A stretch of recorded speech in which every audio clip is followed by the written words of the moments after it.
Hello 10th class, welcome to the classes. और जो हमारा नेक्स्ट टॉपिक है वो है एप्लीकेशन ऑफ ट्रिग्नोमेट्री, या जिसे हम हाइट एंड डिस्टेंस भी कह सकते हैं। इसमें हम कोशिश करेंगे कि कुछ अच्छी प्रॉब्लम्स डिस्कस कर सकें।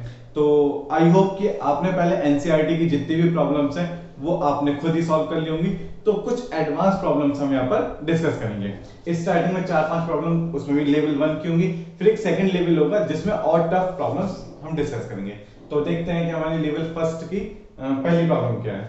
फर्स्ट प्रॉब्लम क्या है, तो फर्स्ट क्वेश्चन है इसमें, the pilot of a helicopter at an altitude of 1200 meter finds that two ships are sailing towards in the same direction. The angle of depression of the ships as observed from the helicopter are 60 degree and 45 degree respectively. Find the distance between the two ships. तो देखते हैं क्या question है हमारा। First question इसमें क्या कहा है कि एक हेलीकॉप्टर है, सपोज दैट यहाँ पर कोई भी हेलीकॉप्टर है, ये ठीक है। अब चाहो तो इसको कैसे भी बना दो, ठीक है, कोई बात नहीं। हेलीकॉप्टर है at an altitude of 1200 metre.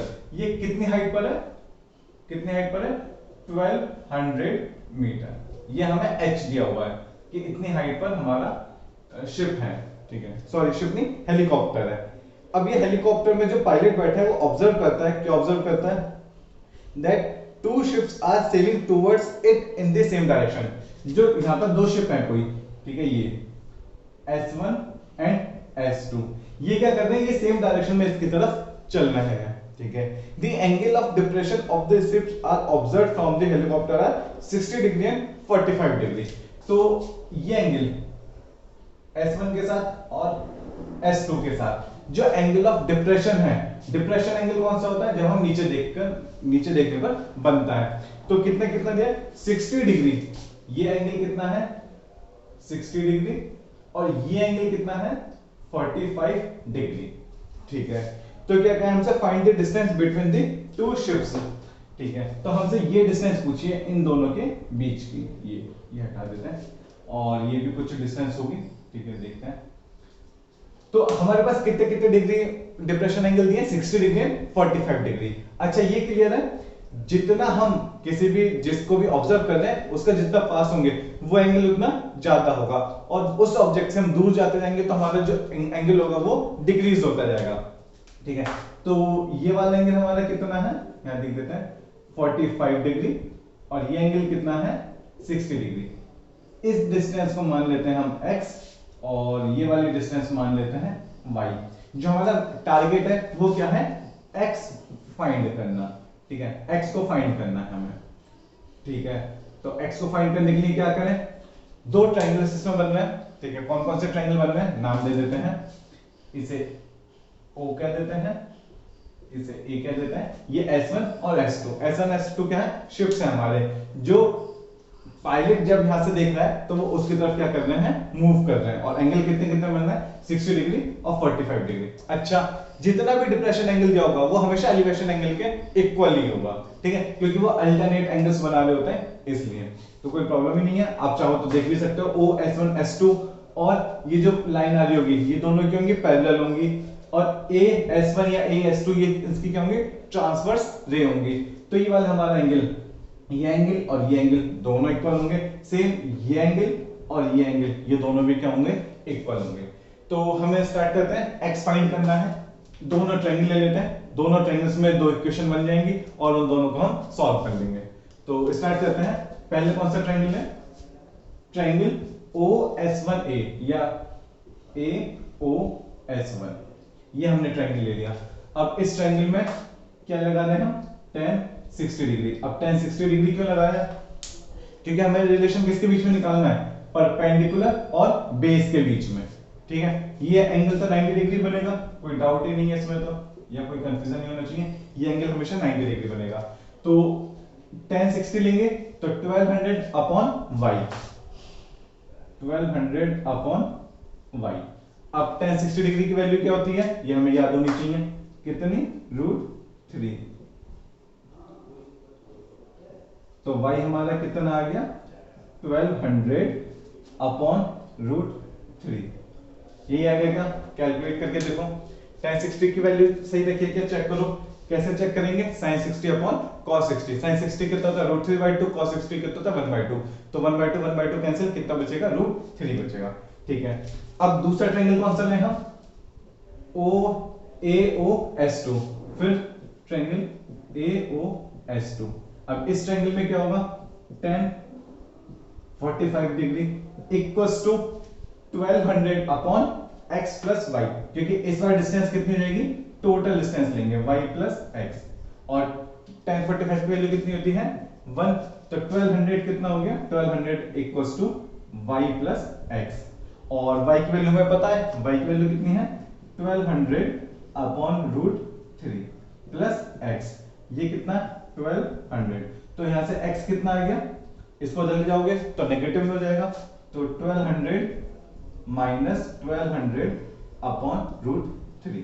आप इसे चाहो तो आप फर्दर सॉल्व कर सकते हो। सॉल्व करने के लिए क्या करना पड़ेगा? 1200 कॉमन आ गया तो कितना बचा? 1 माइनस 1 अपॉन √3। और सॉल्व करना चाहो तो और कर सकते हो। 1200 √3 एलसीएम लोगे तो √3 माइनस 1 अपॉन √3 मीटर। ठीक है, अब चाहो तो आप इसे रेशनलाइज भी कर सकते हो। ठीक है, रेशनलाइज कैसे करोगे? √3 से, सिर्फ √3 से, √3 प्लस 1 से नहीं, क्योंकि √3 माइनस 1 ऊपर है। अगर √3 माइनस 1 नीचे होता तो उसके कॉन्जुगेट से मल्टीप्लाई डिवाइड करते हैं। यहाँ पर √3 नीचे, तो सिर्फ √3 से ऊपर नीचे मल्टीप्लाई करेंगे या मल्टीप्लाई डिवाइड करेंगे, और उसके बाद क्या हो जाएगा? उसे रेशनलाइज कर देंगे। ठीक है, फिर नेक्स्ट क्वेश्चन देखते हैं। ये भी हमारा इजी था, कोई टफ क्वेश्चन नहीं था। नेक्स्ट क्वेश्चन है, from the top of a building 30 metre high, the top and bottom the top and bottom are of a tower are observed to have angles of depression 30 degree and 45 degree respectively. The height of the tower is, हमसे क्या पूछा है? Tower की height पूछी है। तो question number second, ठीक है, आप ट्राई करो, इतने मैं यहाँ ट्राई कर रहा हूँ, आप अपनी नोटबुक पर इसका फिगर ड्रॉ करके देखो कैसी ड्रॉ होगी इसकी। From the top of a building, एक बिल्डिंग है जिसकी हाइट हमें कितनी दी है? ये 30 मीटर, ये हाइट है बिल्डिंग की। ठीक है, the top and bottom of a tower are observed to have angle of depression 30 degree and 45 degree. अब देखो, जब हम यहाँ पर बिल्डिंग के यहाँ पर खड़े हैं, ठीक है, और अब हम इस बिल्डिंग से किसी एक टावर को देख रहे हैं, तो एंगल ऑफ डिप्रेशन दोनों कितने बन रहे हैं? उसके टॉप और बॉटम के 30 डिग्री एंड 45 डिग्री। तो इसका क्या मतलब है? इसका मतलब है जो टावर होगा ये टावर है और इधर बिल्डिंग है, ठीक है, ये टावर इससे छोटा ही होगा। क्यों होगा? क्योंकि इसके टॉप से, जब हम इसके टॉप को देख रहे हैं और इसके बॉटम को देख रहे हैं, तो दोनों पर एंगल क्या बन रहा है? एलिवेशन एंगल नहीं बन रहा, डिप्रेशन एंगल बन रहा है, एंगल ऑफ डिप्रेशन बन रहा है। और एंगल ऑफ डिप्रेशन कब बनेगा? जब हम यहां से खड़े होकर नीचे की तरफ देखेंगे। तो इसलिए इस टावर की हाइट 30 मीटर से तो कम ही होगी, ये क्लियर है। ठीक है, फिर क्या कहा? 30 डिग्री एंड 45 डिग्री रेस्पेक्टिवली। तो टॉप पर कितना बन रहा है? The top and bottom of a tower are observed to have angle of depression 30 degree. मतलब इसे थोड़ा और ऊंचा बना देते हैं। जो हमारा टॉप है और फिर जो हमारा बॉटम है, सॉरी सही नहीं बना,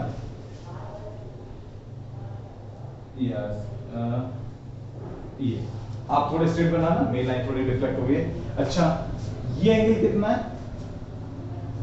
ये, ठीक है, टॉप, ये टॉप हो गया, ठीक है, और ये बॉटम हो गया। तो टॉप के साथ कितना एंगल बन रहा था हमारा? 30 डिग्री। मतलब ये एंगल कितना है? डिप्रेशन एंगल 30, और ये पूरा एंगल कितना है? 45 डिग्री। जैसे इसे लिख लेते हैं 30 डिग्री। 30 डिग्री कौन सा है? सिर्फ टॉप के साथ ही जो आ रहा है लाइन, इसके साथ डिप्रेशन एंगल कितना है? 30, और जो बॉटम के साथ लाइन आ रही है इस पूरे के साथ कितना है? 45 डिग्री। ठीक है, तो अब अगर डिप्रेशन एंगल टॉप के साथ 30 डिग्री है, तो अब मैं यहां से अगर उधर देखूंगा तो एलिवेशन एंगल कितना बनेगा? इतना ही बनेगा। मतलब ये कितना है? 30 डिग्री। और ऐसे ही जब मैं टॉप से बॉटम को देखूंगा तो 45 डिग्री बन रहा है। अब मैं बॉटम से टॉप को देखूंगा तो एंगल कितना बनेगा? 45 डिग्री बनेगा। ठीक है, तो मैं फाइंड क्या करना है ये देखते हैं। अच्छा, ऑब्जेक्टिव क्वेश्चन है, the height of the tower is, जो टावर है इसकी हाइट पूछी है, तो इसकी हाइट हम एज्यूम कर लेते हैं h।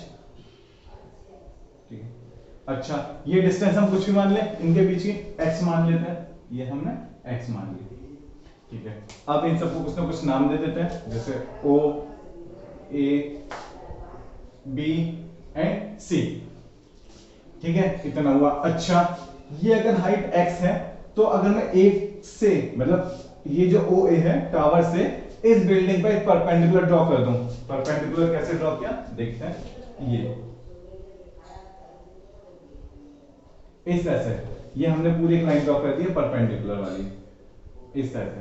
ठीक है, अगर ये हाइट h है तो ये वाली हाइट भी कितनी होगी, h होगी। ठीक है, अच्छा अगर ये x है तो ये वाली हॉरिजॉन्टल डिस्टेंस ये भी कितनी होगी, x होगी, ये पूरी की पूरी। ठीक है, ये पूरी x है। ठीक है, अब ये हमारा तो डायग्राम कंप्लीट हो गया। अब देखते हैं क्या करना है हमें। क्या करना है, h निकालना है। ठीक है, तो क्या करें, पहले कौन सा ट्रायंगल ले लें जिसमें हमें ज्यादा डाटा पता है। कितने ट्रायंगल बन रहे हैं पहले तो ये देखो, दो ट्रायंगल बन रहे हैं। कौन कौन से, एक तो बन रहा है हमारा OBC, एक तो ट्रायंगल बन रहा है OBC। ये ट्रायंगल कौन सा बन रहा है, इस तरह से। ठीक है, ये 30, ये x और ये 45 डिग्री। दूसरा ट्रायंगल कौन सा बन रहा है, दूसरा ट्रायंगल हमारा बन रहा है A, और अगर मैं यहां पर फिर कुछ पॉइंट मान लेता हूं D, ADC, ट्रायंगल ADC। इस ट्रायंगल में क्या क्या पता है मुझे, ये 30 डिग्री है। ठीक है, अच्छा वो हाइट कितनी हो जाएगी, अगर मैं सिर्फ हाइट की बात करूं, ये वाली हाइट पूरी कितनी है 30, ये h है तो ये कितनी बचेगी 30 माइनस h, 30 माइनस h, और ये डिस्टेंस तो अब भी x है, कोई प्रॉब्लम नहीं है। अब देखो पहले मैं ये ट्रायंगल लूं या ये ट्रायंगल लूं। अगर ये ट्रायंगल लेता हूं तो मेरे पास एक अननोन है, ये ट्रायंगल लेता हूं तो दो अननोन है। अननोन मतलब वेरिएबल h और x दोनों ही नहीं पता।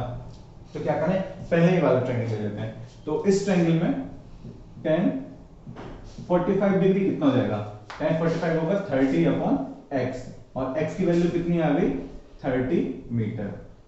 मतलब इनके बीच की डिस्टेंस भी कितनी है 30 मीटर है। ठीक है, अब ये वाला ट्रायंगल ले लो, तो tan 30 equals to 30 minus h, 30 minus h upon x, 30 minus h upon x, और tan 30 की वैल्यू कितनी होती है 1 अपॉन रूट 3, तो क्रॉस मल्टीप्लाई कर दो, 30 minus h root 3 equals to x। अच्छा x मुझे पता था, x कितना है 30, तो मैंने यहाँ 30 रख दिया। ठीक है, h निकालना है तो रूट 3 की मल्टीप्लाई करने की जरूरत नहीं है, अब इसे डिवाइड में रहने दो। ठीक है, रूट 3 हमने इधर ही रखा, x को इधर ले गए और x की हमने वैल्यू रख दी 30, तो h कितना हो जाएगा, h इधर जाएगा पॉजिटिव और ये इधर आएगा तो नेगेटिव, मतलब 30 minus 30 root 3 equals to h, और यहां से अगर 30 कॉमन ले लोगे तो कितना बचा 1 minus 1 upon root 3 equals to h। ठीक है, तो ये है। अब ऑप्शन देख लेते हैं हमारे ऑप्शन क्या क्या गिवन है इसमें। 31, अच्छा D option, D option match कर रहा है, तो इसका आंसर क्या होगा डी ऑप्शन। ओके, ये देखिए ये भी हमारा कंप्लीट हुआ।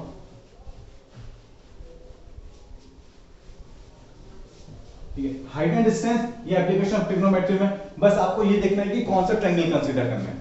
दो ट्रायंगल बन रहे होंगे, मैक्सिमम तीन बन रहे होंगे, तीन भी बहुत कम बनेंगे, मैक्सिमम दो ही ट्रायंगल बनेंगे, और उसमें आपको क्या करना है बस दोनों बार जो जो आपको एंगल दिए हैं दोनों एंगल्स के लिए ट्रायंगल्स में वैल्यू लगा देनी है, उससे दो इक्वेशन फॉर्म हो जाएंगी, दोनों इक्वेशन को सॉल्व कर लेना है। ठीक है, फिर इसके बाद हाँ ये भी अच्छा क्वेश्चन है, देखते हैं क्या है। Question number 3, from the top of a cliff 25 meter high, the angle of elevation of a tower is found to be equal to the angle of depression of the foot of the tower। देखो क्या कहा है, एक Cliff है हमारे पास, ठीक है, ये हमने ग्राउंड लेवल बना दिया, ये हमारे पास क्या है क्लिफ इधर। अब इस क्लिफ पर हम ऊपर चढ़ गए, और जब हम इस पर चढ़कर देख रहे हैं किसी टावर को, तो एंगल ऑफ एलिवेशन बन रहा है फुट का, सॉरी टॉप का, और बॉटम का एंगल ऑफ डिप्रेशन बनेगा। तो इससे क्या मतलब है, जो टावर होगा वो इससे बड़ा होगा, तभी तो यहां से एंगल ऑफ एलिवेशन बन पाएगा, टावर का एंगल ऑफ एलिवेशन बन पाएगा। देखो क्वेश्चन पढ़ो, from the top of A Cliff, Cliff के ऊपर एक टॉप यहां पर खड़े हुए हैं, यहां से आप देख रहे हो the angle of elevation of a tower is found to be equal to the angle of depression of the foot of the tower. मतलब आप जब यहां से ऊपर देखोगे खड़े होकर और यहां से नीचे देखोगे, ठीक है, तो ये अल्फा और डिप्रेशन एंगल कैसे बनेगा, नीचे की तरफ, ये अल्फा। अल्फा क्या मतलब, कुछ भी आप एंगल मान लो, थीटा मान लो, जो आपका मन करे आप वो मान सकते हो, ठीक है, जहां यहां से और ये, ठीक है, दोनों एंगल क्या बन रहे हैं, एंगल ऑफ एलिवेशन और एंगल ऑफ डिप्रेशन दोनों क्या बनना है, सेम एंगल बनना है, इक्वल बनना है, तो थीटा कह दिया हमने, ठीक है। तो अगर ये थीटा है तो हमारा ये वाला एंगल भी कितना होगा, थीटा, ठीक है। अच्छा, इस वाली लाइन को मैं कंप्लीट कर देता हूं, ये हमने परपेंडिकुलर ड्रॉप कर दिया, ठीक है। अच्छा, हमसे पूछा क्या है क्वेश्चन में, find the height of the tower, ठीक है, h ये है, h हमसे ये वाली पूछी, ठीक है। क्लिफ की हाइट दी है क्या हमें, फ्रॉम द 25 मीटर, ये वाला डेटा हमें गिवन है 25 मीटर, ये हमें गिवन है। अच्छा, हमें ये भी डिस्टेंस गिवन नहीं है, हॉरिजॉन्टल डिस्टेंस, तो हम इसे x लेट कर लेते हैं, ठीक है। अगर ये x है तो ये वाली डिस्टेंस भी कितनी होगी, x होगी, ठीक है, ये भी x होगी, ठीक है। तो अब इससे नाम दे देते हैं, नाम क्या दें, जैसे O A B C D, इस जैसे हमने सबको नाम भी दे दिए सारे पॉइंट्स को। अब देखो कितने ट्रायंगल बन रहे हैं, ट्रायंगल कौन कौन से बन रहे हैं, A O D, सही है, A D C ये बन रहा है, और एक बन रहा है A C B, ये ट्रायंगल बन रहा है। निकालने क्या है मुझे, ये टोटल हाइट निकालनी है। अच्छा, अब अगर मैं A D C लूं या A O D लूं, सेम ही बात है, मतलब सेम थिंग है दोनों, क्यों है देखते हैं। किस ट्रायंगल की बात करूं मैं, ट्रायंगल AOD, या फिर और क्या ट्रायंगल ले लूं, ट्रायंगल ACD, ACD, कोई सा भी ट्रायंगल ले लो, एक ही बात है। क्यों है एक ही बात, देखो आप ये वाला ट्रायंगल बना लो, ठीक है, या फिर ये ट्रायंगल बना लो इस तरह से, ठीक है। इसमें ये एंगल थीटा, इसमें ये एंगल थीटा, वो 25, इसमें ये 25, ये भी 25, क्यों, क्योंकि अगर ये 25 है तो ये हाइट भी तो 25 होगी, ये वाली हाइट भी तो 25 होगी, तो ये भी 25। अब क्या, ये थीटा है, अब अगर ये x है तो ये कितनी होगी, ये भी x होगी, बस। अब चाहो तो ये ट्रायंगल ले लो, बात तो एक ही है। यहाँ भी tan थीटा कितना होगा, 25/x, यहाँ पे tan थीटा कितना होगा, 25/x, ठीक है। तो यहां से हमने tan थीटा की वैल्यू लिख ली, ठीक है। दूसरा ट्रायंगल कौन सा बन रहा था हमारा, ट्रायंगल ACB, ठीक है। अच्छा, उसमें tan थीटा की वैल्यू क्या हो जाएगी, मैं डायरेक्ट लिख रहा हूं, tan थीटा की वैल्यू क्या होगी, BC upon AC, BC upon AC, कोई प्रॉब्लम, तो देखो, अच्छा इसकी वैल्यू भी रख लो, तो tan theta equals to BC कितना होगा, ये वाली हाइट कितनी होगी, ये 25 है, तो ये कितनी बचेगी, h minus 25, h minus 25 upon AC कितना है, x।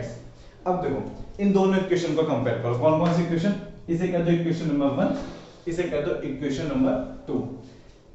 ये भी tan थीटा है, ये भी tan थीटा है, तो ये दोनों वैल्यू आपस में इक्वल नहीं होंगी, मतलब LHS दोनों इक्वेशन के इक्वल है, तो RHS भी तो इक्वल होंगे।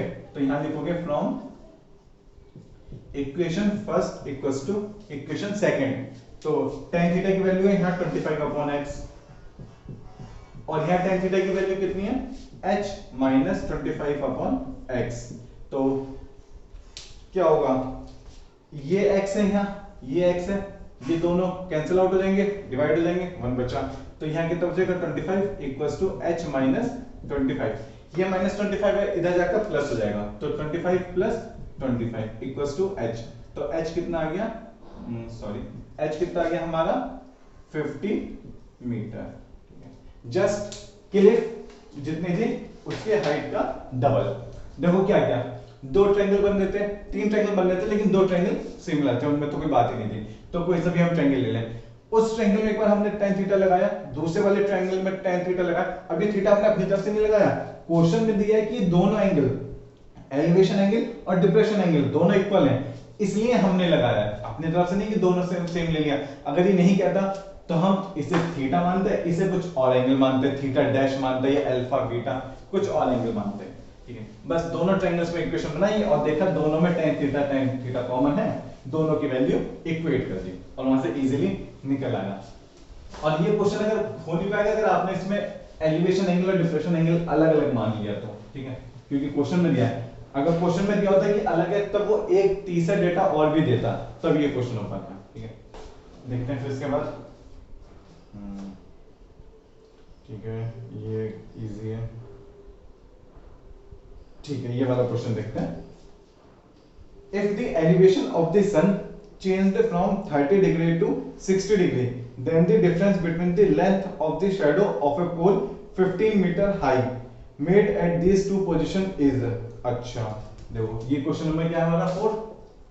ठीक है, यहाँ पर हमारा कोई पोल होगा, ये पोल है कोई। ठीक है, अच्छा अब क्या होगा, इस पोल की शैडो बन रही होगी, इधर कोई सन होगा।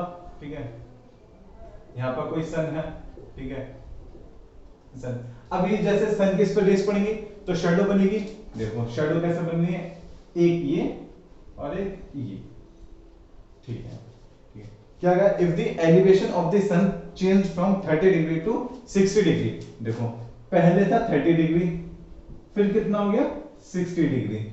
ठीक है, 60 डिग्री मतलब इसकी जो रेस पड़ी होंगी ना इस पर, जो इसकी शैडो बना रही होंगी, वो एक शैडो तो इस तरह से बन रही होगी, ये वाली लेंथ की, ये पूरी, और एक बार शैडो बन रही होगी इस लेंथ की। ठीक है, ये पहली शैडो इतनी दूर बन रही होगी, दूसरी शैडो इतने पास बन रही होगी। ठीक है, तो क्या कहा है, अच्छा पोल की हाइट भी दी है कितनी, 15 मीटर ये हाइट दी है। फिर क्या कहा है, difference between the length of the shadow, मतलब ये वाली डिस्टेंस पूछिए बस आपसे, क्योंकि पहले शैडो यहां तक बन रही थी, फिर शैडो यहां तक बन रही है, तो इनके बीच की डिस्टेंस आप लेट कर लो x और ये वाली डिस्टेंस आप मान लो y। ठीक है, बस अब हो गया, दो ट्रायंगल बन गए, दोनों ट्रायंगल में एक बार tan 30 एक बार tan 60 और आपको x निकल आएगा। ठीक है, करते हैं कंप्लीट।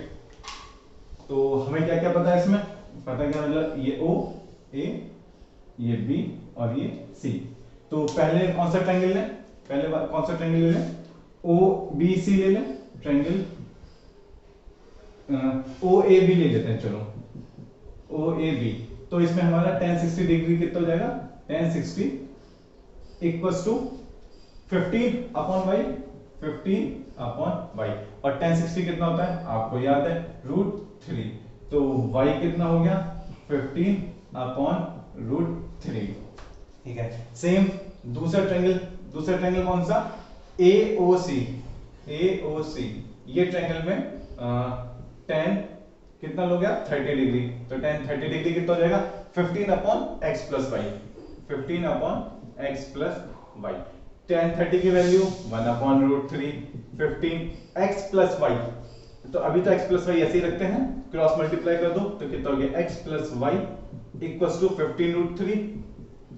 ठीक है, y की वैल्यू कितनी है 15 अपॉन √3, तो x plus 15 upon √3 equals to 15 √3। तो x कितना आ गया 15 √3 माइनस 15 अपॉन √3। देखो ऑप्शन हमें क्या क्या गिवन है, ऑप्शन तो ऐसा कुछ भी गिवन नहीं है, तो इसको सॉल्व करते हैं। ठीक है, क्योंकि हमें 15 इस तरह से दिया है, कोई नहीं, तो इधर सॉल्व कर लेते हैं। 15 ये x इक्वल्स टू 15 अगर मैं कॉमन ले लूं तो कितना बचेगा √3 माइनस 1 अपॉन √3। 15 मैंने कॉमन ले लिया तो कितना बचा √3 माइनस 1 अपॉन √3। ठीक है, तो ये हो गया 15। अच्छा अगर मैं √3 एलसीएम लेता हूं, √3 एलसीएम ले लूं तो कितना हो जाएगा, √3 की √3 से कितना जाएगा 3 बचेगा, मींस 3 माइनस 1, तो ये हो गया हमारा 15 into 2 अपॉन √3। अब √3 से ऊपर नीचे मल्टीप्लाई कर देते हैं। ठीक है, क्योंकि रेशनलाइज करना है, तो √3 अपॉन √3, तो कहां करें यही करते हैं, तो 15 2 टाइम्स 30 into √3 और √3 की मल्टीप्लाई करोगे तो कितना आ जाएगा 3, और 3 से ये 3 मतलब 30 10 टाइम्स, तो कितना हो गया 10 √3 मीटर। ये हमारा हाइट। अब देखो ऑप्शन मैच करो, कौन सा ऑप्शन मैच हो रहा है हमारा, यस सी ऑप्शन मैच हो रहा है। ठीक है, तो इसका आंसर क्या हो जाएगा? सी।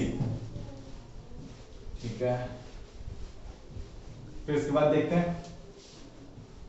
अभी टफ प्रॉब्लम्स हमारे वैसे आई नहीं है, ये तो सारी इजी प्रॉब्लम्स हैं और ये आप कर ही सकते हो खुद भी, ठीक है, लेकिन फिर भी एक वार्म अप के लिए हम कर रहे हैं, फिर सेकंड लेवल पर थोड़ी अच्छी प्रॉब्लम आएंगे। फिर ये क्वेश्चन कोई बात ही नहीं है, ठीक है, यस ये करते हैं, ये अच्छा क्वेश्चन है, ये आरएस अग्रवाल में गिवन है आपका। If the angle of elevation of a cloud from a point 200 meter above a lake is 30 degree and the angle of depression of its reflection in the lake is 60 degree, then height of the cloud above the lake is, फिर option दिए, देखते हैं ये हमारा कौन सा होगा, question number 5।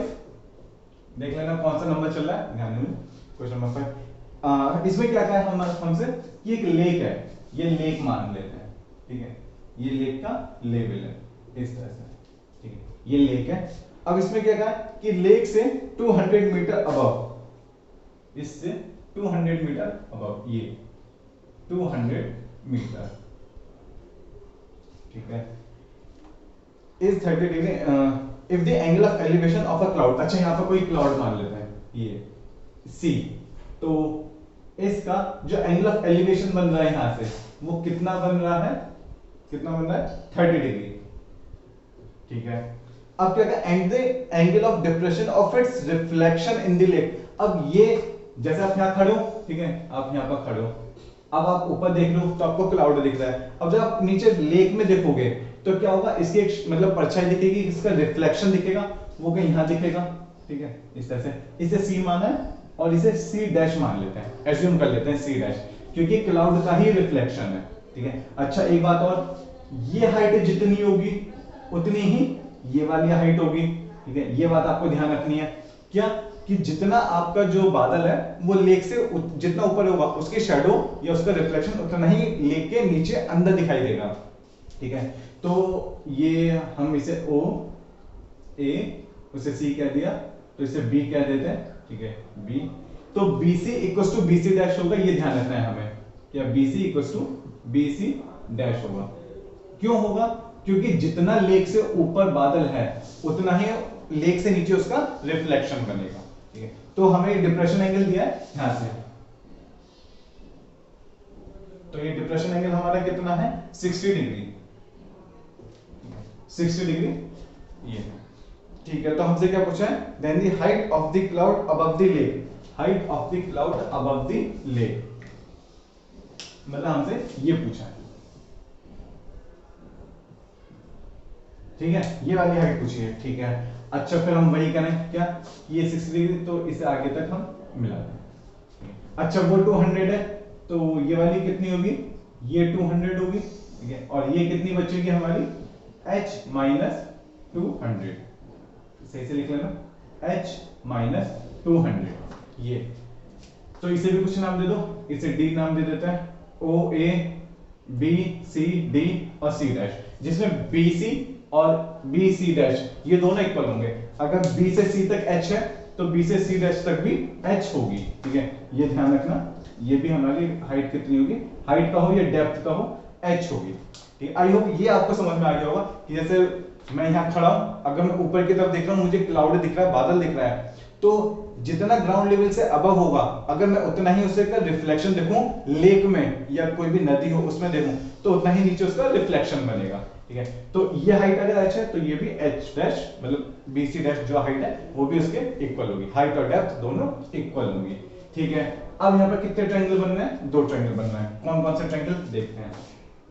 एक तो ट्रायंगल बन रहा है ADC, ADC, इस ट्रायंगल में क्या है अलग से बना लेते हैं, ये और ये 30 डिग्री, ठीक है। अच्छा ये हमें पता नहीं है हॉरिजॉन्टल डिस्टेंस, तो हम इसे कुछ अपनी तरफ से एज्यूम कर लेते हैं, ये x मान लेते हैं, ठीक है, ये x है तो ये वाली डिस्टेंस भी x होगी, ठीक है।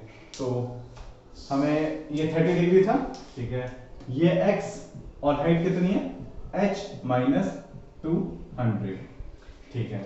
अच्छा दूसरा ट्रायंगल कौन सा बन रहा है ADC dash, triangle ADC dash, उसमें क्या है ये कुछ ऐसा बन रहा है, ठीक है, ये कितना है हमारा 60 डिग्री, ठीक है। अच्छा ये x है, ठीक है, a से d तक, ये a से d तक x है, और d से c डैश तक, अच्छा c डैश अच्छा अब देखो हाइट कितनी हो जाएगी, d से c डैश तक कितना हो जाएगा, ये h है, ये 200 है, तो टोटल हाइट कितनी हो गई, h प्लस 200, ठीक है। और ये क्या क्या था हमारा a, ये था d और ये था c। पहले इन दोनों डायग्राम को देखो, आपको क्लियर है या नहीं है, तभी हम आगे क्वेश्चन करेंगे। क्या करा हमने, दो ट्रायंगल लिए, कौन से, ADC, तो इसमें हॉरिजॉन्टल डिस्टेंस तो हमें पता नहीं थी कितनी डिस्टेंस है, तो हमने x एज्यूम कर ली।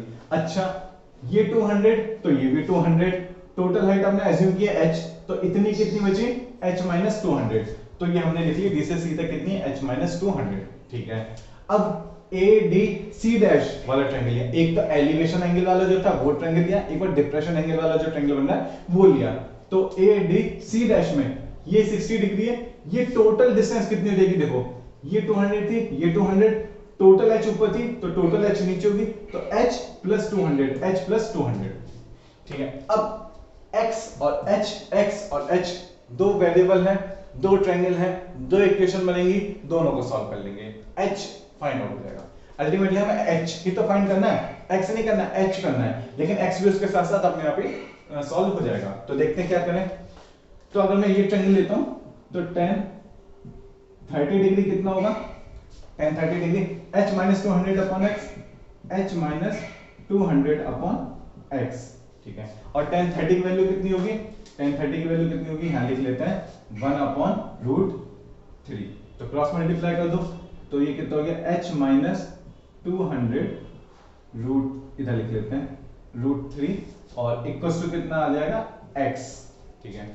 अच्छा ये वाला ट्रायंगल लो, ये ट्रायंगल कितना है, tan 60 डिग्री, तो 60 डिग्री के लिए परपेंडिकुलर ये होगा DC डैश, तो ये हो गया h प्लस 20 अपॉन x, और tan 60 डिग्री की वैल्यू रूट 3। अच्छा x की मैं क्रॉस मल्टीप्लाई कर देता हूं, तो root 3 into x equals to h plus 20, तो ये इक्वेशन फर्स्ट, ये इक्वेशन सेकंड। अब क्या करें, put the value of x from equation first in equation second, क्यों, ये h है, यहां h आ जाएगा, और h की एक इक्वेशन मिलेगी, और h ही तो हमें फाइंड करना है, तो क्या लिखेंगे, put the value of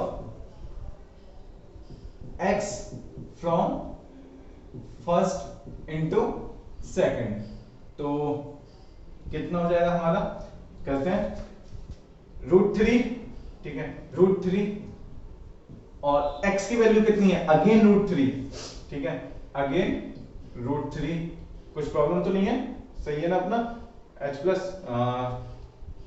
h इधर, हाँ ठीक है, तो root 3 h minus 200 equals to h plus 20। पहले ये देखो मैंने क्या लिखा, h प्लस 20 था, h प्लस 20 था, रूट 3 था, रूट 3 आ गया, इस x की जगह ये पूरी वैल्यू पुट करिए यहाँ पर, ठीक है, पूरी वैल्यू पुट करिए, बस अब क्या करना है, अब आप इसे सॉल्व कर लो, तो ये कितना जाएगा, रूट 3 के अंदर मल्टीप्लाई करोगे तो रूट 3 इंटू रूट 3 कितना हो गया, 3 h minus 200 equals to h plus, ये 20 नहीं 200 होगा, 200 होगा ये, ठीक है, 200, तो ये हो गया 3h माइनस 3 2 जा 600 इक्वल्स टू h प्लस 200, तो 3h, h इधर आएगा तो नेगेटिव का हो जाएगा, तो 3h minus, sorry 3h minus h, similarly ये 200, ये 600 नेगेटिव का इधर आकर पॉजिटिव का हो जाएगा, तो 600, तो ये हो गया 2h, ये आ गया 6 प्लस 2 800, तो h की वैल्यू कितनी आ गई, 400 मीटर। और देखो मैच करो क्या ये आंसर दिया है, ऑप्शन में आ रहा है ये, कुछ गड़बड़ हो गई क्या, कुछ तो गड़बड़ हुई है, हमारा h कितना आ रहा है 400, और इसमें तो ऑप्शन है, ठीक है, एक मिनट इसमें देख लेना, ऑप्शन हमारे गलत दिए हुए हैं, ठीक है, 200 metre, 500 metre, 30 metre, none of this, ठीक है, तो ये जो बी ऑप्शन दिया ना 500, ये गलत है, इसकी जगह आप 400 कर लेना, ठीक है, ऑप्शन ये नहीं है, ऑप्शन मतलब आंसर सही है, ये 400 मीटर ही आएगा इसका आंसर। तो ये क्वेश्चन था, फिर और देखते हैं, साफ करते हैं।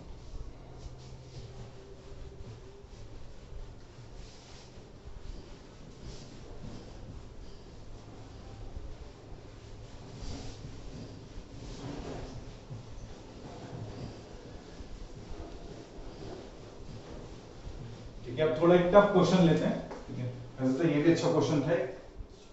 इसके बाद एक क्वेश्चन और लेते हैं।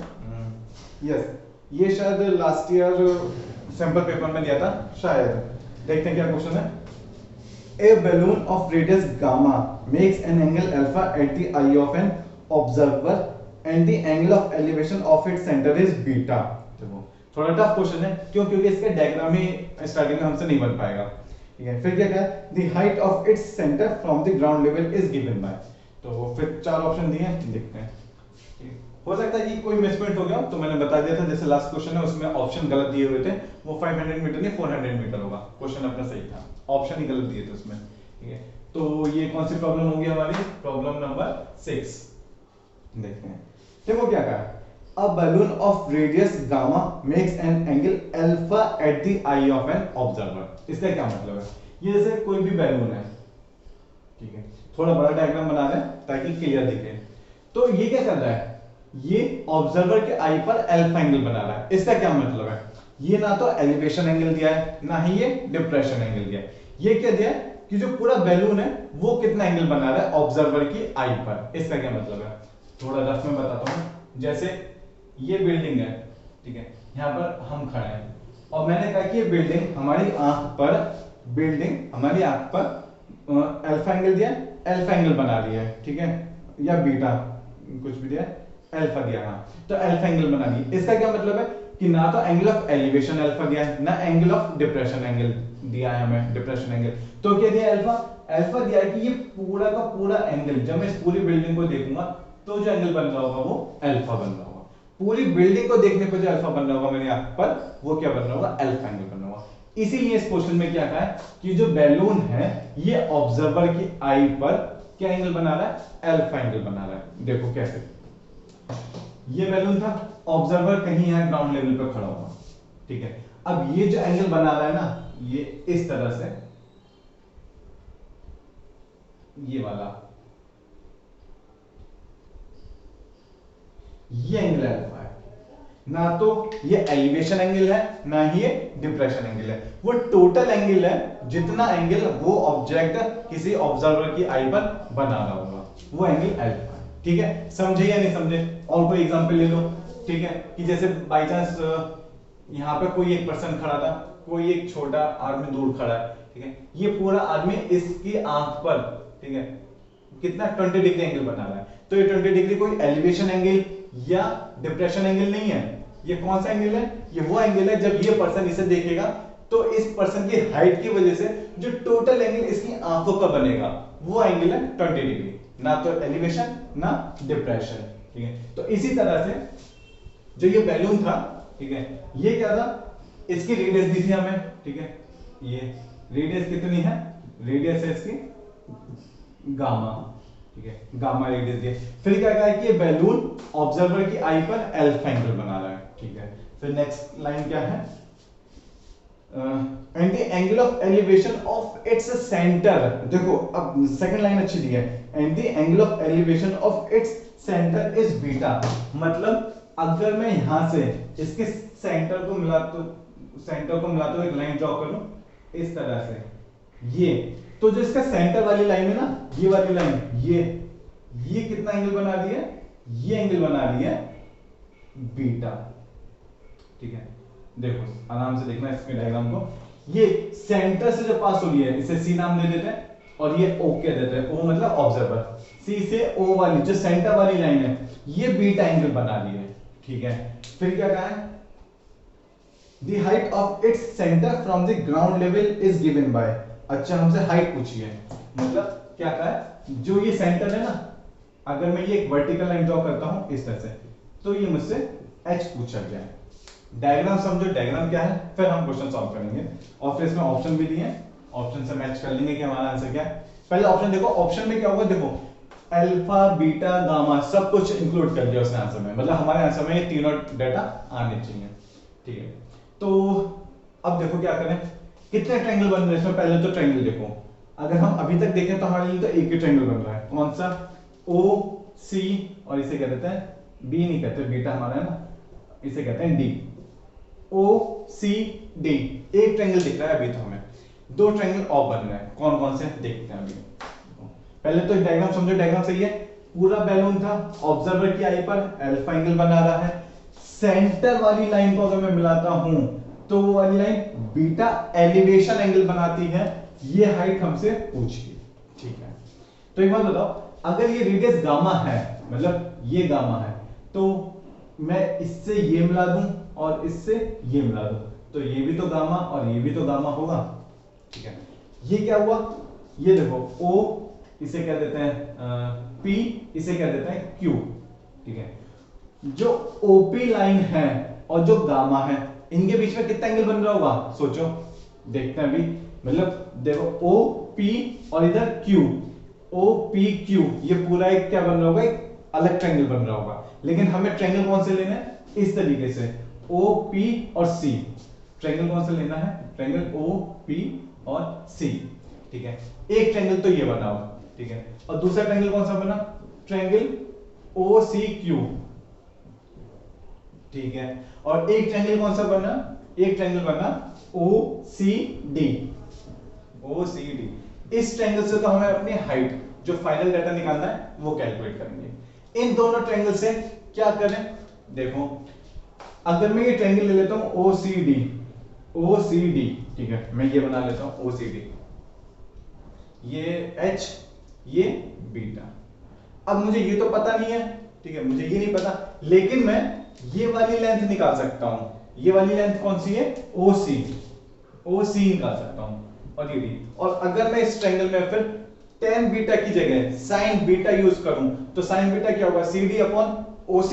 तो OC में किसकी हेल्प से निकाल लूं, अल्फा गामा, इनकी हेल्प से निकाल लूं। देखते हैं कैसे निकालेंगे, ठीक है। फिलहाल आप ये समझ गए कि यहां पर हम बाद में sin बीटा लगा लेंगे। sin बीटा क्या हो जाएगा, h अपॉन दिस हाइट, और इस हाइट का जो भी डेटा है वो हम इन दोनों ट्रायंगल की हेल्प से निकाल लेंगे, ठीक है। देखते हैं, तो ये OPC कैसा ट्रायंगल बन रहा है हमारा, वो बनाते हैं ग्राफ। ये कुछ ऐसा और ये ऐसा, ठीक है। ये C, ये P और ये O, ठीक है। अच्छा एक बात बताओ, ये गामा, ठीक है, और मैं ये सेंटर से लाइन मिला रहा हूं और पूरा एंगल अल्फा है, ये पूरा एंगल अल्फा है, तो ये एंगल और ये एंगल दोनों कितने होंगे, हाफ ऑफ अल्फा होंगे, क्योंकि पूरा एंगल अल्फा है, उसको मैंने बीच में से डिवाइड कर दूं तो अल्फा बाय टू, दो पार्ट हो जाएंगे। अब मैं कोई सा एक ट्रायंगल ले लूं, मेरा काम बन जाएगा, ठीक है। जैसे ये है अल्फा बाय टू, ठीक है। OC, मुझे OC निकालनी है, अच्छा PC कितना है, गामा मुझे पता है, मतलब क्या है, गामा रेडियस है, ये मुझे पता है, ठीक है। तो क्या कर रहे हैं इस ट्रायंगल में, क्या करें, अब एक बात बताओ, OP इस सर्कल के लिए एक टेंजेंट होगी, ठीक है, और टेंजेंट और रेडियस कितने डिग्री एंगल बनाते हैं ये आपको पता होना चाहिए। ये 9th की थ्योरम है, ये एंगल आपका बनेगा 90 डिग्री, ठीक है। देखने में आपको हो सकता है कि कंफ्यूजन हो जाए कि PCO में C एंगल 90 डिग्री बन रहा है, C एंगल 90 डिग्री नहीं बनेगा। कौन सा एंगल 90 बन रहा होगा, OPC, P वाला एंगल, क्योंकि टेंजेंट और रेडियस आपस में कैसे एंगल बनाते हैं, 90 डिग्री। अगर किसी भी सर्कल पर आप टेंजेंट ड्रॉ करो और वहां से फिर एक परपेंडिकुलर ले लो सेंटर की तरफ, तो मतलब वो रेडियस होती है, रेडियस और टेंजेंट कितने डिग्री एंगल, 90 डिग्री। इस ट्रायंगल से अब मुझे ये 90 डिग्री पता है, ये गामा पता है, ये अल्फा बाय 2 पता है, ठीक है। मैं OC निकालता हूं, ठीक है, और OC अगर मेरा निकल गया, फिर क्या बचा, OC में निकल गया तो यहां से ये लगा लेंगे, ठीक है। तो ये 90 डिग्री है, तो मतलब परपेंडिकुलर कौन सा होगा, 90 के सामने वाली साइड क्या होती है, हाइपोटेन्यूज, ठीक है। तो इसे दूसरे पेन से लिख लेते हैं, ये वाली साइड है हमारी हाइपोटेन्यूज, ये अल्फा है, मतलब सॉरी एंगल है, तो इसके सामने वाली साइड क्या होगी, परपेंडिकुलर, और ये बचा बेस, ठीक है। तो इस वाले ट्रायंगल में अगर मैं क्या लगा दूं, अल्फा बाय 2 और गामा और OC, इसके बीच में निकालना मुझे रिलेशन, तो मैं क्या लगाऊंगा, देखो sin अल्फा बाय 2 क्यों, साइन क्यों लिया मैंने, क्योंकि मुझे परपेंडिकुलर और हाइपोटेन्यूज इनके बीच में रिलेशन निकालना था। तो sin अल्फा क्या होता है, या sin theta perpendicular upon hypotenuse, तो इसे मैं लिख सकता हूं गामा अपॉन OC मैंने ऐसे छोड़ दिया, तो OC कितना हो गया, OC इधर जाएगा, sin अल्फा बाय 2 नीचे आएगा, याद रखना ये अल्फा बाय 2 एक ही फैक्टर है, अल्फा बाय 2 पूरा एंगल है, इसे हाफ sin अल्फा मत लिख देना, तो OC इक्वल्स टू कितना हो गया, gamma upon sine alpha by 2। अच्छा, साइन 1 अपॉन साइन को क्या लिख सकते हैं, कॉसेक, तो ये हो जाएगा OC equals to gamma cosec alpha by 2। तो ये तो मेरा आ गया OC। बस मुझे ये करना था, मेरा काम खत्म हो चुका है। ठीक है, अब बस यहाँ पर मुझे साइन बीटा लगाना है और आंसर मेरा आ जाएगा। पहले तो इतना समझो कि ये समझ में आया या नहीं। ठीक है, क्या क्या, कोई से भी एक ट्रायंगल ले लो, अपर ट्रायंगल या लोअर ट्रायंगल, कोई से भी एक ट्रायंगल ले लो। ठीक है, एक ट्रायंगल ले लिया, उसमें एंगल देखा 90 डिग्री के लिए, हमें याद किया कि 9th की थ्योरम पड़ी थी, तो ये एंगल 90 होगा। इसकी क्यों जरूरत पड़ी, इससे हमें पता चलेगा कि हाइपोटेन्यूज क्या होगा, बेस क्या होगा, परपेंडिकुलर क्या होगा। क्योंकि हमें 90 डिग्री अगर हमने ये ले लिया तो क्वेश्चन गलत हो जाएगा। ये 90 डिग्री ले लिया अगर एंगल सी, तो फिर ये हाइपोटेन्यूज रहेगा, क्वेश्चन गड़बड़। इसलिए ठीक है, तो इस वाले ट्रायंगल में हम क्या ले लें, साइन बीटा। तो साइन बीटा कितना होगा, साइन बीटा क्या होगा, CD मतलब H अपॉन OC।